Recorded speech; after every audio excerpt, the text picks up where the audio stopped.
Coucou tout le monde, aujourd'hui on se retrouve pour une vidéo de review sur Audreco. Alors Audreco, j'ai fait la formation d'éducateur comportementaliste et pour faire très bref, très rapide, je ne vous la recommande pas. Voilà, bye bye. Vous voulez vraiment la suite?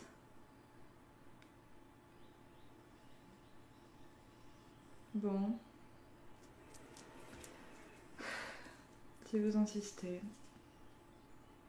Quand on fait une formation, la formation, elle nous propose quelque chose. Elle nous offre un contenu, elle nous fait une promesse. La promesse, par exemple, dans la formation sur Skyleos, c'était de m'apprendre à utiliser un clicker, d'apprendre à un particulier à utiliser un clicker. Et la promesse, elle est relativement tenue. Du coup, je n'ai aucun problème avec la formation de Skyleos. Aujourd'hui, je vous parle d'Audreco et Audreco, la promesse, elle est beaucoup plus grosse. La promesse, c'est de vous former pour que vous deveniez éducateur comportementaliste canon. Mais le résultat, c'est que non. En fait, non. À l'arrivée, les compétences, pour moi, les compétences minimales, j'entends, elles n'y sont pas. Après, au-delà de l'aspect contenu, il y a la forme. Est-ce que la forme est une forme agréable? Est-ce que si demain je devais refaire cette formation, j'aurais envie de la refaire?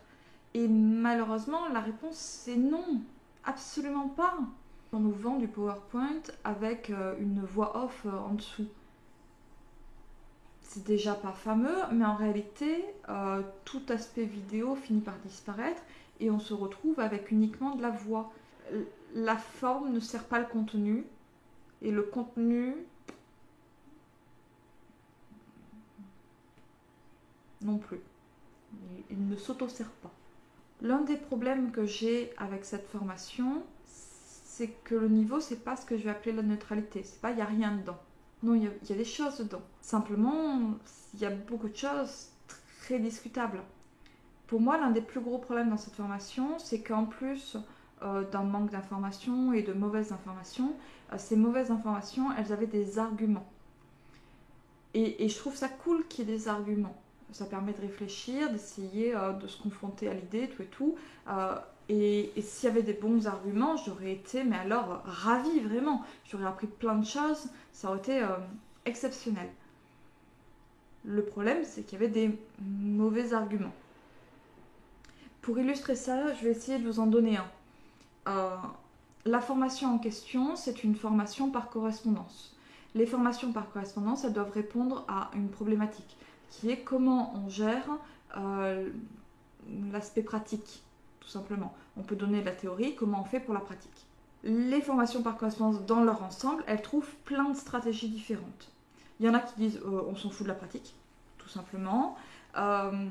Il y en a qui vont vous dire on pourrait faire ça par Skype, on peut se filmer, on peut faire des échanges de vidéos, on peut faire des rassemblements, des regroupements, on peut organiser des stages. Du coup, on vous fait venir quelques jours pour gérer la pratique sur terrain.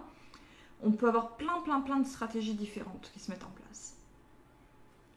Audreco aussi répond à cette question. Et ça, c'est très bien. La réponse à cette question, c'est qu'en observant, on apprend. Et en observant un geste juste, on apprend mieux. On a les petites neurones miroirs qui se déclenchent et tout. En écoutant quelqu'un faire, en nous expliquant, nous donnant bien les consignes et tout, on va observer un geste qui est juste, où il n'y a pas des petits pépins dedans, et donc on va mieux apprendre que si on essayait nous-mêmes et qu'on se le loupait plein de fois. Il nous explique au passage que à l'heure actuelle, les sciences, elles valident ça, parce que on a découvert plein de choses sur les neurones miroirs. Donc, on a un argument qui a l'air plutôt sympathique et intéressant comme ça. Parce qu'on se dit, oui, effectivement, si j'essaye tout seul, peut-être que je vais faire des erreurs. Si je fais des erreurs et que j'arrive pas bien à me corriger, je vais peut-être prendre des automatismes qui sont faux, tout simplement. Un automatisme qui est pas bon, c'est pas forcément quelque chose de facile à récupérer derrière. En plus, si la science le dit, on peut les croire, on peut leur faire confiance. Donc, la suite du programme est logique. Et la suite du programme, c'est on ne va pas vous conseiller de prendre un chien et d'essayer de lui faire les choses qu'on va vous dire dans la formation. C'est-à-dire qu'on ne va pas vous dire, vous prenez un chien et vous essayez de lui faire des assis, vous essayez de tester cette technique-là ou celle-ci. Essayez de voir,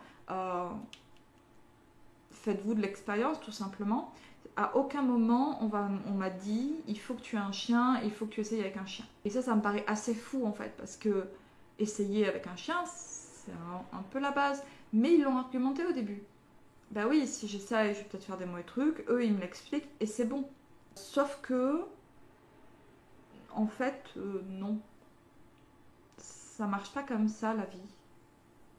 Ce serait vachement cool, hein. Ce serait super super cool.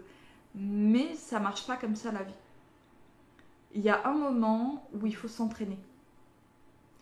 Avoir compris le principe, avoir compris comment ça marche, si on m'explique que tous les mécanismes derrière et tout, c'est génial.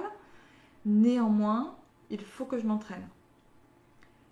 Et là, c'est pire que ça, parce que les mécanismes, on ne me les explique pas. La théorie, elle est foireuse. Du coup, si je n'ai ni une bonne théorie, ni une pratique, il me reste quoi? Ben, pas grand-chose. Je vais vous mettre en lien une vidéo, je vous encourage vivement à la regarder. À force de voir, à force d'avoir les explications et tout, vous avez l'impression que vous y arrivez. Si vous devez vous évaluer, vous dire bon, bah, quel pourcentage j'ai de chance d'y arriver, vous risquez de vous évaluer très très bien parce que vous avez l'impression d'avoir compris le truc. Et quand vous allez essayer réellement, eh bien ça sera totalement autre chose. Il y a un moment où il faut de l'expérience, il faut essayer tout simplement. Mais cette expérience, elle n'est pas forcément sur terrain avec un vrai gens qui vous regarde directement. Ça peut se faire, vous filmez, vous voyez votre truc, vous essayez de comprendre, vous envoyez votre vidéo, quelqu'un d'autre la regarde. Enfin, on peut imaginer ça de plein de façons différentes. Tout ça pour dire, au final, dans l'argument d'Audreco, il y avait une argumentation qui est jolie. On vous promet quelque chose de bien, c'est-à-dire que si vous suivez bien, que si vous regardez et tout, vous allez apprendre. Vous n'avez pas besoin de plus que ce qu'on vous propose, donc. Et ça marche, et on vous met même un petit mot savant, neurone miroir, paf paf, on le glisse, on met en avant la science. Ah bah si c'est la science qui le dit, c'est que c'est vrai. Sauf que la science, en fait, elle n'a pas dit ça. Pas exactement. Je pense que cette formation, elle donne des mauvais arguments qui n'aident pas les gens à se rendre compte de la réalité des choses. Je pense que quand on est de bonne foi, qu'on arrive dans l'information, que c'est un formateur qui me le dit en plus, alors ça doit vraiment être vrai, on se fait vraiment avoir de tous les côtés et on n'a aucun moyen de lutter efficacement comme ça, contre ça, à moins d'aimer tous les trucs d'esprit critique, de zététique et tout et tout. Mais si vous n'êtes pas déjà blindé en termes de défense mentale, vous allez vous faire avoir à 3000%. Pour moi, ça a été une formation qui a été très très dure à suivre parce qu'elle était très frustrante. Voilà, on va s'arrêter là pour cette review parce que je pourrais y passer sinon des heures et des heures et des heures et des heures et jamais m'arrêter. C'est très très très compliqué pour moi. Je pourrais faire même des dizaines de vidéos avec des sous-thèmes dans tous les sens parce qu'il y a tellement de trucs à dire. Mais on va en rester là. Simplement, je ne la recommande pas, je ne vous encourage pas du tout à la faire. Si vous voulez devenir éducateur comportementaliste canin, bon courage pour votre chouette formation. Surtout, très bon courage et bonne prise de tête. Et puis voilà, à bientôt. Ciao, ciao!